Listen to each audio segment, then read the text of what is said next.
Hello and welcome to this Centre for Learning podcast. I'm Anthea Chilton and I'm one of the sector learning and development leads at the Housing Ombudsman Service. And this is the first of our new podcast series that will be focusing on the policy review process, talking about how it can support landlords to comply with the complaint handling code. And over the course of the series, we're going to be hearing from a number of different landlords about their experiences of going through a policy review. So we'll hear about what worked well, what was challenging, and what they've taken from the process. So in this episode, we're starting with the experience of Southway Housing Trust, who recently completed a policy review and made a number of changes to strengthen its policy and wider processes. And I'm really pleased to be joined today by Katie Teasdale, Assistant Director for Customers and Communities at Southway. So hello, Katie, welcome. Would you like to say hello and introduce yourself? Hello, thank you very much for having me, Anthea. My name's Katie. As you've said, you have listed my mouthful of a job title, which is Assistant Director of Customers and Communities. And I work at Southway Housing Trust, which is a brilliant housing association based in South Manchester. We have something like 6,700 homes. We serve almost 17,000 tenants, customers. And we're really, really proud of the work that we do to deliver brilliant homes, but also to foster a really brilliant place where people can enjoy where they live, and make the most of the opportunities that Manchester presents. Thanks very much, Katie. So to start us off, could you tell us a little bit more about Southway and the work that you do? So we work across South Manchester to deliver brilliant repair services, to connect our customers to opportunity in all the different forms that takes. And we take where we are placed our role in community really seriously. So we invest £1 million every year in community investment. For us, that takes lots of different forms, but it could be employment support, advice services. We're incredibly proud of what we do in terms of customer voice. We organise some brilliant events, many of them coming up because we hopefully have some good weather, which isn't always a given in Manchester. We bring together the community to celebrate what's great about where we live. So really, we exist to provide brilliant services, make sure that our homes are safe, well maintained, places people can enjoy living, and then support communities to thrive. Oh, I'll keep my fingers crossed for the good weather for you as well. But you can really hear, listening to you there, just how much pride there is in Southway and in the work that you do with your communities as well. So with that in mind, I'd be really interested to hear what your initial reaction was when you found out that Southway had been selected for a policy review. We are genuinely really proud of the work that we do around complaints because we see complaints as being the way in which we can most realise our values. And that's about treating our customers with respect. It's about being transparent. It's about being honest. And we do see some really positive signs, and that recognised by our tenants as well. So our recent tenant satisfaction measure result around complaint satisfaction puts us in the top 25% of landlords. So we see our strengths and we believe in what we do, but we also recognised that when the Ombudsman contacted us and when we were selected for policy review, it highlighted that there was improvement we needed to make. And actually, whilst I think we did feel a little daunted at the time, because I think naturally you really want to be top of the class when it comes to compliance issues, and particularly around complaints, because it does genuinely matter and get to the heart of the DNA of our organisation. We also welcomed it as a chance to make sure that we really were listening and learning and open to being the best organisation we could be, and having the support of the Ombudsman, which clearly brings a huge amount of expertise, is actually a real benefit. So we decided to approach it in that light, really, and see what could we do, what could we learn, what relationships could we foster so that we could be a better organisation for it. I think that all really comes through, and what you're describing there about that sense of being proud of the work that you do around complaints, but also being very honest and transparent about where there is room to improve. And I think that's something that a lot of organisations and listeners will be able to recognise. I also really recognise what you said about feeling a bit daunted at first, because complaints and compliance really, really matter. And you do want to get them right, but actually seeing the review as something supportive rather than perhaps something to be wary of. So thank you. That was really, really interesting to hear your perspective. So if we take it back to that very first review, which was July last year, what was that experience actually like in reality? So in practice, and it actually predates my era at Southway, so I had to talk to colleagues about this and find out. Essentially, what happened is we received a formal letter which outlined the ways in which it was felt that we needed to improve our policy and also our procedures and thinking about different ways of working. When colleagues reflected on the experience, and I think one of our lessons for colleagues who are listening in actually was, I think it can fall into feeling like a formal exchange of letters. And actually, one of the best things we've realised through this is you can pick up the phone and you can have a conversation and you can ask the tricky questions about, what is a service request, what is a complaint, because sometimes that isn't as simple as we think that it might be, or quite what happens in the instances of service charges and how this relates, complex areas where we're still learning and developing the skills to be able to answer complaints properly and to get it right. And actually that was what we realised through this, that there's a heap of resources, a lot of energy and a lot of enthusiasm and support from the Ombudsman to be able to help us to be the best version of ourselves. But I think initially we probably fell a little bit into that let's exchange the formals and not took advantage of the opportunity. So I think that's maybe one of the things I would urge your listeners to do is take advantage of the help that's offered. Yeah, that's really helpful. And it sounds like once you got past that initial formality, it did become much more of a conversation and more of a learning process. So after that first review, Southway were given a number of recommendations. So could you tell us how you and your colleagues went about tackling those? There were quite a lot of recommendations for us. And I think for us, in retrospect and through the learning of that, the best way into it was to break down each requirement in a very simple way, probably sticking it into a table and a tracker, like really making sure that you've understood what the Ombudsman's asking for and requiring, and then working towards completing it and achieving it. So for us, that discipline I think is really helpful. But what we also recognize through this process is, and like all organizations, our complaint service is evolving. We have some brilliant colleagues who are absolutely excellent at the customer service side of complaints, but I think we recognize through this process that we had a little bit more to do around the technical expertise element that I think comes through more and more as the Ombudsman's complaint handling code becomes more significant and we start to understand in detail some of the complexities that brings with it. So we did a little bit of work around identifying whether we needed some additional skills being brought into the business, and we have done that. And we also made sure that we were really getting under the skin of what we needed to do and where we needed to get to. And some of that could be done quickly. Some of it for us was longer term. So, for example, we had to do quite a lot of work, and it was a bit of a big project really, because we wanted to involve customers in it, around making sure our unacceptable customer behaviour, our stroke managing relationships policy was right.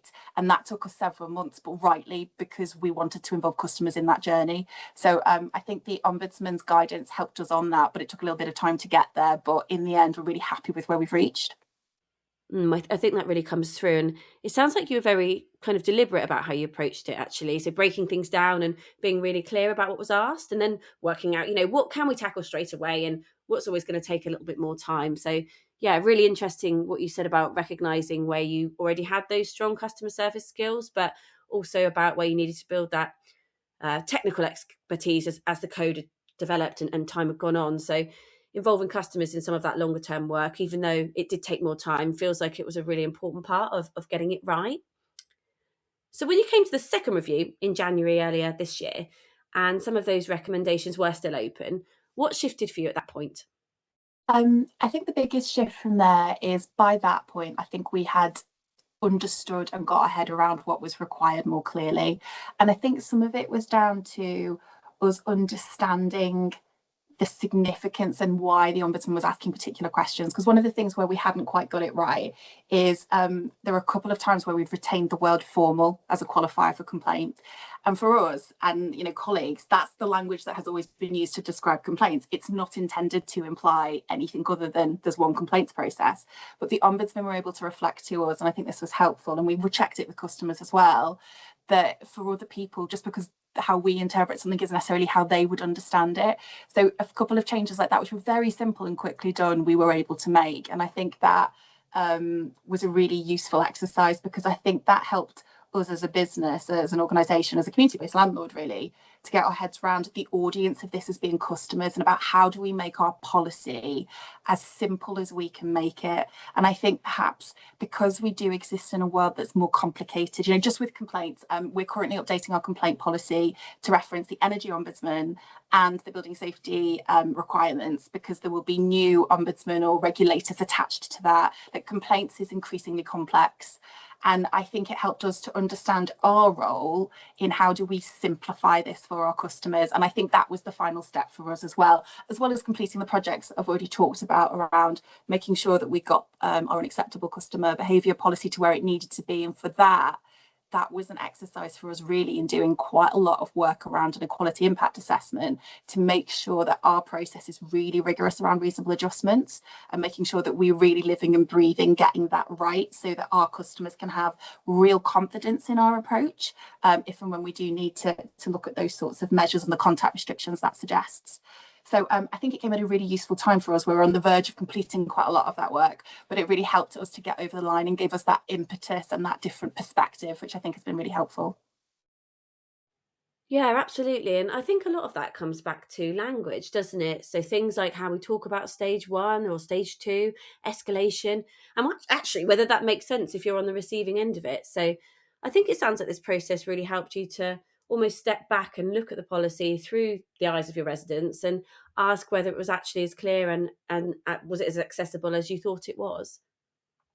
Think on that point about, I think, when you talk about stage one to stage two escalations or resolution, and I think this whole process has helped us to think about it a lot more through the frame of what is the language a customer would use and what are they looking for. And I think that sometimes the way the sector talks about the complaint handling code, we can misinterpret that, I think, as regulatory and over here and complicated and difficult, and not necessarily see it through the lens of actually trying to articulate what it is our tenants, residents, customers are all looking for. And yeah, I just would reiterate, I think looking at your policy through the lens of your customers, getting them to check it over, and I'm sure this is something everyone's doing, it can be a real eye-opening moment for how you use language and how you simplify what you say, and how that can also massively help your colleagues to understand it as well. And I think that's really key for if you do want to achieve that genuine culture shift within your organisation, because you get that buy-in from staff because they understand what you're saying. And I think sometimes perhaps within the sector we've got a bit technocratic and complex in how we describe some things, particularly around the complaints agenda. And this whole process actually helped us to simplify it, which I think is really welcome. I think, again, that really underlines the point you've been making throughout, really, about stepping out of your own language and really thinking about how that lands with residents and with colleagues as well. So I suppose picking up on that and maybe thinking more broadly about what helped you keep that focus and make that progress, what do you think made the biggest difference as you work towards full compliance? Yeah, as with all things, I think it comes down to leadership. We have a new chief exec, John Bowker, who is brilliant to work for and very, inspirational and got just brilliant energy. And he wants everything to have happened yesterday in the best possible sense. So does Jay and Gann, our executive director. They bring very high standards, real passion for what we do and our customers. And I think a real recognition that complaints are really a wonderful resource for getting things better, but you need to make it happen, and that requires that momentum, that energy, that bringing together, and not letting barriers or challenges be a reason not to do something. And so yeah, I think the biggest thing that we had was that leadership and vision that was like, let's make this happen and let's make it really central to what we do. And I think you can see that increasingly through our work. Actually, we're making a lot of changes this year coming to our services, including some really exciting things that are being derived absolutely from what customers have told us in complaints. So we're finally sorting out things that have been long-standing concerns around boundaries, around the netting on solar panels, for anybody who's interested in that world, like things that are incredibly important to our customers will come through in our complaints data. So I think you see it across the board with what we're trying to achieve, and it comes back to that leadership and priority. And our member responsible for complaints, who's also a Katie, but not me, Katie McGrather, brings that same level of energy and wanting to make things happen for customers. So yeah, I'm going to go with leadership as my answer to that question. I really like that. And you can really hear how much that leadership focus matters and really how much energy that's brought to the organisation. What really stands out for me there is what you've just said about complaints actually leading to real changes, and not just learning from them in principle, but fixing things that residents have been raising for a long time. So that feels like a really, really important thing to highlight there. But thinking about that change journey and knowing it's never completely straightforward, were there any challenges along the way as you were putting all of this into practice? I mean, this will be the challenge that everybody who listens to this shares, is housing associations and councils that deliver housing, social housing services. We're busy little bees, aren't we? Like, we're doing a lot, we're trying to make a lot happen, and particularly at the moment with the sort of focus on building new homes because we need to end the housing crisis because so many people don't have homes that they should be living in, ensuring that they're safe, driving sustainability, all these different priorities, all these different things we need to do, potentially quite a significant cost of living crisis coming because of inflationary pressures. That will affect our customers. Like, there's a lot happening. We're always really busy. And I think maintaining our sense of purpose and keeping this as a focus in a world that is so complex and so challenging is the challenge. And I think that's where all organisations are at the moment. And again, that's why leadership is so important, because it takes you back to, no, this is a priority and we will make this happen. Because without that kind of singular focus, it can be very, very difficult to achieve the change you want to deliver. And I think that's the biggest challenge we have, is just there's so much to be done and to make it all happen. So I think for us, it's important to stay, it was really important to stay focused on this. And as I say, I think that's why we were able to achieve that, because we really held it front of mind against all of those other priorities. But to reassure anyone who is listening, we're also working on them as well. Yeah, I think that paints the picture really well, and there is just such a huge amount competing for attention. So it's making sure that complaints work doesn't get pushed down the list. And what you've described is how important it was to keep coming back to, this still matters, even when there were lots of other really important pressures going on at the same time. It's keeping that balance. So thank you. So once you'd reached compliance, how did you make sure that those changes that we've talked about, that those changes didn't just sit in the background, but were actually embedded day to day? Actually, one of the most useful things that happened to us, and I hadn't heard of this before, but it wasn't just our policy that the Ombudsman looked at, it was also our procedures. And I think largely looking to see that they were aligned. But because we'd gone through the discipline of revisiting the procedure, which was quite detailed and talked to our systems and processes, it meant that we had already sense checked that we could deliver this and make it happen. So actually that exercise and sort of this scrutiny of a third party was really useful, because it meant that we were confident that we could deliver and make it happen. What I would say that was new, that coincided with this, was around thinking about how we could improve the visibility of our performance. We've always talked about complaints volume. We've always talked about complaints on time.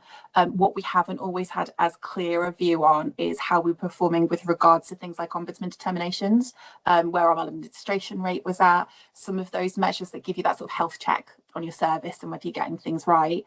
And I think they complement this whole piece of work, because they sort of tell you whether really it's making the difference you want it to do. So this, I think that was probably the biggest change that we have made off the back of that, in terms of that visibility piece. And obviously, if something's seen and measured, particularly at a board level in this case, because it's a board KPI now for us, that will really shine a light on making sure that we're doing what we should be doing and that it's delivering what we need it to. Yeah, that's really interesting, especially what you said there about looking beyond volumes and looking beyond timescales and starting to get that clearer picture of how things are actually landing. So, as you said, things like determinations and maladministration rates. And once that information is more visible, particularly at board level, I think it does feel like it naturally starts to change that conversation. So, did that lead on to any wider discussions then, or changes elsewhere in the organisation as a result of all of that? Because this was a conversation that really took place in, both organisationally and operationally, but also at governance level, I think it's really sparked the interest and the enthusiasm and passion of our Customer Voice Committee, which is a committee of our board, several tenant members, which means that it's a really vibrant and lively place to talk about what really matters to our customers. And we had a really useful and interesting conversation around complaints performance. And indeed, we do that at all of those meetings, because we do a sort of quarterly run through of what's going great, what do we need to learn, what do we need to do better. But at the next session, Katie Teasdale, our member responsible for complaints, is really keen for us to do some more detailed work on case studies around complaints, so that our board, essentially our board level colleagues, understand what that experience is like from a customer's perspective. And I think all of this is around how do we make sure we're regulatory compliant and achieving what we need to for the ombudsman, but also that customer focus again of like, what's their experience, what does that mean for them, and that's where I think we're trying to move with our direction and our development. And I think you can really hear that running through everything you've spoken about. So that link between governance and your residents' voice, and actually understanding what complaints feel like from your residents' point of view, not just how those complaints look on a dashboard, for example. So I think the idea of using case studies at that level feels like a really practical way of keeping that perspective right at the front of it all. So yeah, it sounds really good. And even having reached compliance, you still chose to go ahead with the follow-up meeting with us at the Ombudsman. So what made that meeting feel worthwhile, and what were you hoping to get out of it? Um, to be honest, I think for us it comes down to, as I say, this whole journey has been around, I think, stopping regarding the ombudsman as something potentially a little bit scary, and actually seeing the ombudsman as something, as an organization, as a body of professionals who are as passionate as we are about making positive changes, and that it would be helpful and good for us as an organization to know a few more people at the ombudsman, to have people that we could pick the brains of, that we could explore ideas with. And certainly, for example, the only real requirement the Ombudsman had around our unacceptable customer behaviour policy was to check that it allowed for customers to refer any restrictions that they were applied to appeal it via the Ombudsman. That was the only requirement the Ombudsman had of us. But actually, the team were up for looking it over and giving us feedback, and for saying, well, you could look. And that was just really helpful and reassuring to have sort of experts who care and want to make a difference and to see the change, and also who are party to a huge amount of good practice across the sector, and know what good looks like fundamentally, be able to give you that sort of input and that sense check, I suppose. So if we're being really honest, we were probably looking to get quite a lot more help out of you by putting it in, but I hope in a really, really nice and friendly way. Yeah, and I think that really comes through. And that shift from seeing the Ombudsman as something perhaps a bit daunting to seeing it as a group of people you can pick up the phone to and talk to and work alongside, that feels like a really important part of this whole complaint policy review journey. And I think what you said there about getting that wider input, and not just on what's required, but also what good looks like across the sector. And that sounds like it gave you some confidence in doing that as well. So that's all really good stuff. So if we pick up on that, and something we've touched on already, what are you doing now to make the policy clearer and make the policy easier for residents to find and to understand? So we met with our, so we have service influence groups, and one of them meets just to discuss complaints and complaint learning. And sometimes that conversation is around what we can do to improve the accessibility of the complaint service itself. Sometimes that's a conversation about thematic complaint, like what are we getting right, what are we getting wrong. And we asked the service influence group, look at our policy, look at how we're communicating our complaint service. What would you like to see? And the big emphasis on them was simple, visual. They'd like to see things like posters. They want us to use QR codes so that it's easy to access to find what you're looking for. We have reception areas, buildings, obviously schemes. They wanted to see more promotion of it in those sorts of places. So that's what we're prioritising in the first instance. But actually, at the meeting we were just discussing with the Ombudsman, your team shared with us some really nice examples around videos as well. And I think that's something that you were launching, but also could point us to some other landlords. So we're going to explore that as well to see what we can do, because I think we recognise that in the past our sector is overly focused perhaps on quite complex written communication, and we need to be thinking a lot more about how we can be as accessible as possible to as many people as possible. And we serve a really diverse group of people. I was in a tenant's house the other day having a really lovely chat using Google Translate to talk to each other. She was speaking Arabic, and I do not speak Arabic. Her English was much better than mine, but we were talking using them, and that's the world we're in now and the customer base we serve, and so we need to adapt and change to that. So I think that's where we're headed in terms of how we do this better and more effectively. I think that really brings it to life, that mix of keeping things simple and visual, and then also recognising how diverse your residents are and what that means in practice. And that example you gave around using Google Translate really sticks with you. It's such a good reminder that accessibility isn't something abstract, it's about real interactions with real people. And I think it sounds like you're starting from what residents are actually asking for and building it up from there, rather than assuming, or taking that one size fits all approach. So, thinking about where you are now, what would you say to other landlords who might feel a bit overwhelmed by all of this, or a landlord that's not sure about where to start? I think having probably come from a different type of organisation, and we'd have been a bit like, oh gosh, been called in, are we? It was quite interesting, the experience, because I think potentially you could be like, oh god, this is going to be really challenging and difficult, and what does this mean, just necessarily by the nature of it. And actually I would just say, don't panic, it's a massive opportunity. I think I actually know other landlords who've been through similar circumstances, and they've all described coming out of it with the Ombudsman as having better contacts, a clearer understanding of where they need to be, and much more confidence and assurance for their board members that you're in the right place because you've had that level of scrutiny.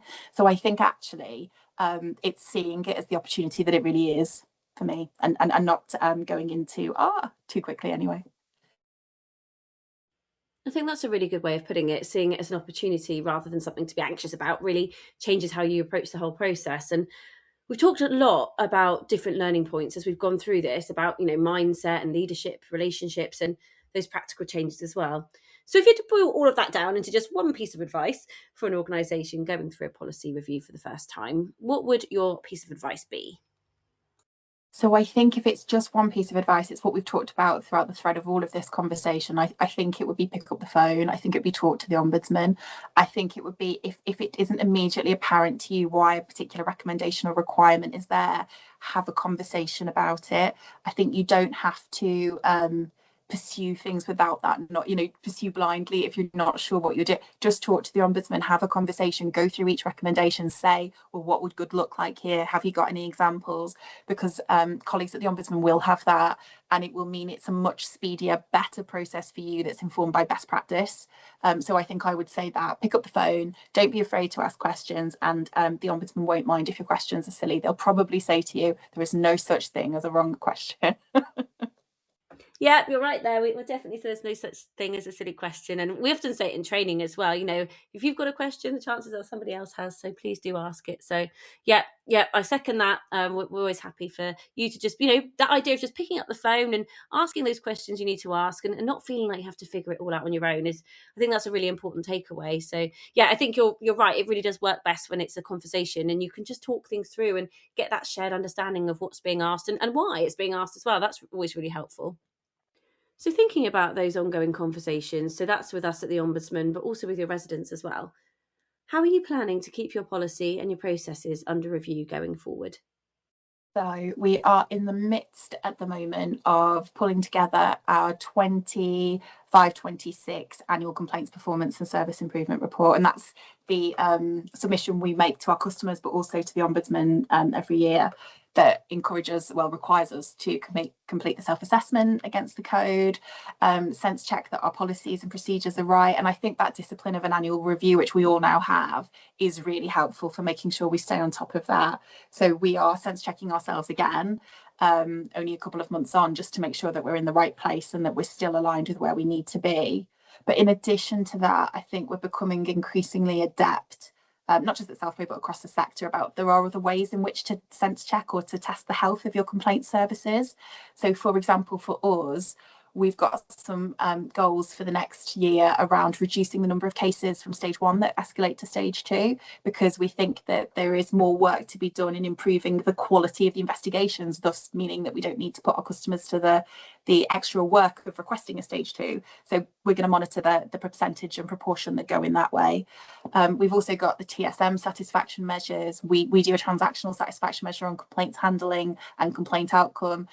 So there's lots of different places where you get this data and information that I think can give you an insight into, is it going right? Is it working as it should do? And for us, we review that, to be honest, probably daily, but certainly very, very regularly. And we report it at the quarterly through our governance mechanism as well. So it keeps that conversation really live. And it also means there's a lot of scrutiny and independent scrutiny around it as well. Are we doing the right thing? Is this focusing in the right way? That I think means we can feel confident that we're able to take it forward and keep it alive in the way that we need to. That all sounds really positive, and I think you can hear how much thought has gone into how you're using that data and how you're keeping complaints and the complaints work very much live rather than something that you just look back at once a year. And I think the fact you're regularly checking it back in on it, both operationally and at a governance level, I think that's really key.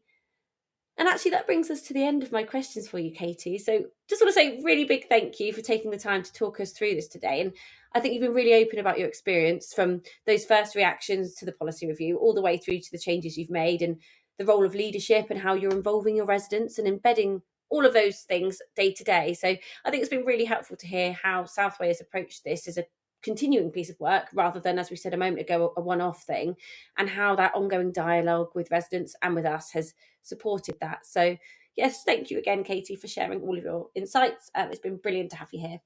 Thank you. And of course, we can't say goodbye without saying thank you very much to all of you for listening. I hope you found this episode useful in understanding how the policy review process can support learning and support improvement, and also the value of keeping those conversations going with us at the Ombudsman. So thank you so much for listening. Keep an ear out for the next episode in this series about policy reviews, because there will be another one coming out soon. So bye for now.